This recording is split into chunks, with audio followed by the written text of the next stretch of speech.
Hindu TV news में आप सभी दर्शकों का स्वागत है। मैं आपके साथ रजाक इनामदार। ವಿಜಯಪುರ ಜಿಲ್ಲೆ ಇಂದಿನಿಂದನೂ ಕೂಡ ಸನ್ಮಾನ್ಯ ದೇವೇಗೌಡರು ಸಾಹೇಬರು ಆಲ್ಮಟ್ಟಿ ಜಲಾಶಯಕ್ಕೆ ಏನು ಕೊಟ್ಟಿರ್ತಕ್ಕಂಥ ಕೊಡುಗೆ ಇದೆ, ಇವತ್ತಿಗೂ ಕೂಡ ಈ ಜಿಲ್ಲೆಯ ಜನತೆಯ ಹೃದಯದಲ್ಲಿ ಶಾಶ್ವತವಾಗಿ ಉಳಿದಿದೆ.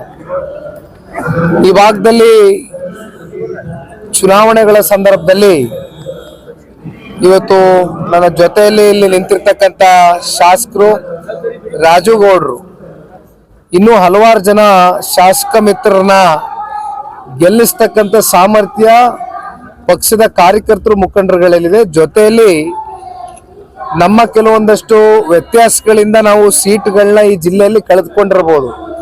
ಆದರೆ ಹಳೆ ಮೈಸೂರು ಪ್ರಾಂತ್ಯದಲ್ಲಿ ಮಂಡ್ಯ, ಹಾಸನ ಇವೆಲ್ಲವೂ ಕೂಡ ಯಾಗೋ ಅದೇ ರೀತಿ ನಮಗೆ ಉತ್ತರ ಕರ್ನಾಟಕದಲ್ಲಿ ಇವತ್ತೇನಾದರೂ ಅಂತ ಒಂದು ಬಲಿಷ್ಠವಾದಂಥ ಜಿಲ್ಲೆ ಇದ್ರೆ ಅದು ಈ ಜಿಲ್ಲೆ ಅಂತಕ್ಕಂಥದ್ದನ್ನ ಈ ಸಂದರ್ಭದಲ್ಲಿ ಹೇಳಲಿಕ್ಕೆ ಇಷ್ಟಪಡ್ತೇನೆ. ಹಾಗಾಗಿ ಇವತ್ತು ಸದಸ್ಯತ್ವ ನೋಂದಣಿ ಮತ್ತೆ ಬೂತ್ ಕಮಿಟಿ ರಚನೆ ಮಾಡ್ತಕ್ಕಂಥ ಹಿನ್ನೆಲೆಯಲ್ಲಿ ಸಾಕಷ್ಟು ರಾಜ್ಯಾದ್ಯಂತ ಜಿಲ್ಲೆ ಪ್ರವಾಸವನ್ನ ಮಾಡ್ತಾ ಇದ್ದೇವೆ. ಇವತ್ತು ವಿಶೇಷವಾಗಿ ವಿಜಯಪುರ ಮತ್ತೆ ಬಾಗಲಕೋಟೆ ಎರಡು ಜಿಲ್ಲೆಗಳ ಒಂದು ಪ್ರವಾಸವನ್ನ ಕೈಗೊಂಡಿದ್ದೇವೆ. ಸರ್, ಈ ಪ್ರಮುಖವಾಗಿ ವಿಜಯಪುರ ಇದು ಉತ್ತರ ಕರ್ನಾಟಕದ ಜೆಡಿಎಸ್ ಒಂದು ತಾಯಿ ಸ್ಥಾನ ಪಡೆದಿರ್ತಕ್ಕಂಥ ಜಿಲ್ಲೆ ಅಂತ ಒಂದು ಭದ್ರಕೋಟೆ ಇರ್ತಕ್ಕಂಥ. ಇಲ್ಲಿ ಪಕ್ಷದಲ್ಲಿ ಆಂತರಿಕವಾಗಿದ್ದಂತ ಹಳೆ ಕಾರ್ಯಕರ್ತರನ್ನ ಮರೆಯಲಾಗಿದೆ ಅಂತಕ್ಕಂಥ ಆರೋಪಗಳು ಸಿಕ್ಕಾಪಟ್ಟೆ ಚರ್ಚೆಯಲ್ಲಿ ಇದೆ.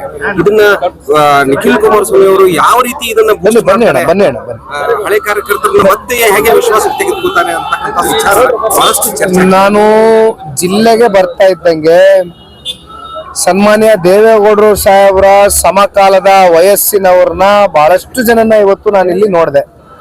ಈಗಲೂ ಕೂಡ ತಾವು ಗಮನಿಸಬಹುದು, ಅತ್ಯಂತ ಹುಮ್ಮಸ್ಸಿನಿಂದ ಉತ್ಸಾಹಕತೆಯಿಂದ ವಯಸ್ಸಾಗಿದ್ರು ಕೂಡ ನಾವು ಪಕ್ಷ ಕಟ್ತೇವೆ, ದೇವೇಗೌಡರು ಸಾಹೇಬರು ಕಟ್ಟಿರ್ತಕ್ಕಂಥ ಈ ಪಕ್ಷವನ್ನು ಉಳಿಸ್ತೇವೆ ಅಂತಕ್ಕಂಥ ನಿಟ್ಟಿನಲ್ಲಿ ಸಾಕಷ್ಟು ಜನ ಹಿರಿಯಕರು ನಮ್ಮ ಜೊತೆಯಲ್ಲಿ ಇವತ್ತು ಭಾಗಿಯಾಗಿದ್ದಾರೆ. ಅವರ ಜೊತೆಯಲ್ಲಿ ನನ್ನ ಯುವ ಸಮುದಾಯದ ಅಣ್ಣತಮ್ಮಂದ್ರು ಕೂಡ ನಮ್ಮ ಜೊತೆಯಲ್ಲಿ ನಿಂತಿದ್ದಾರೆ. ಹಾಗಾಗಿ ಎಲ್ಲಾ ಸಮುದಾಯವನ್ನು ಕೂಡ ಅತ್ಯಂತ ವಿಶ್ವಾಸವಾಗಿ ಎಲ್ಲರನ್ನೂ ಬಹಳ ಗಂಭೀರವಾಗಿ ಪರಿಗಣನೆಗೆ ತಗೊಂಡು ಹೋಗ್ತಕ್ಕಂಥ ಪ್ರಾಮಾಣಿಕ ಕೆಲಸವನ್ನು ಒಬ್ಬ ಯುವ ಕಾರ್ಯಕರ್ತನಾಗಿ ನಾನು ಮಾಡ್ತೇನೆ.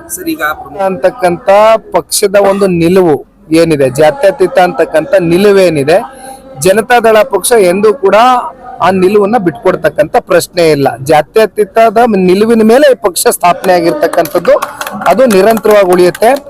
ಜೊತೆಯಲ್ಲಿ ಇವತ್ತೇನು ನಾವು ಸರ್ವ ಜನಾಂಗದ ಶಾಂತಿಯ ತೋಟವನ್ನ ಈ ರಾಜ್ಯದಲ್ಲಿ ಸ್ಥಾಪನೆ ಮಾಡಬೇಕು ಅಂತಕ್ಕಂಥ ಅನೇಕ ಸಂದರ್ಭದಲ್ಲಿ ಸನ್ಮಾನ್ಯ ಕುಮಾರಣ್ಣ ಅವರು ಪ್ರಸ್ತಾವನೆ ಮಾಡಿದ್ದಾರೆ. ಸರ್ವ ಜನಾಂಗಕ್ಕೂ ಕೂಡ ಸಾಮಾಜಿಕವಾಗಿ, ಆರ್ಥಿಕವಾಗಿ, ಶೈಕ್ಷಣಿಕವಾಗಿ ಶಕ್ತಿಯನ್ನು ತುಂಬಿಸ್ತಕ್ಕಂಥ ಕೆಲಸ ಜೆಡಿಎಸ್ ಪಕ್ಷ ಮಾಡಿದೆ. लेटेस्ट न्यूज अपडेट्स के लिए YouTube एक्सप्रेस को सब्सक्राइब कीजिए, साथ में बेल आइकॉन को भी क्लिक कीजिए। साथ ही साथ लाइक, शेयर और कमेंट करना ना भूलिए।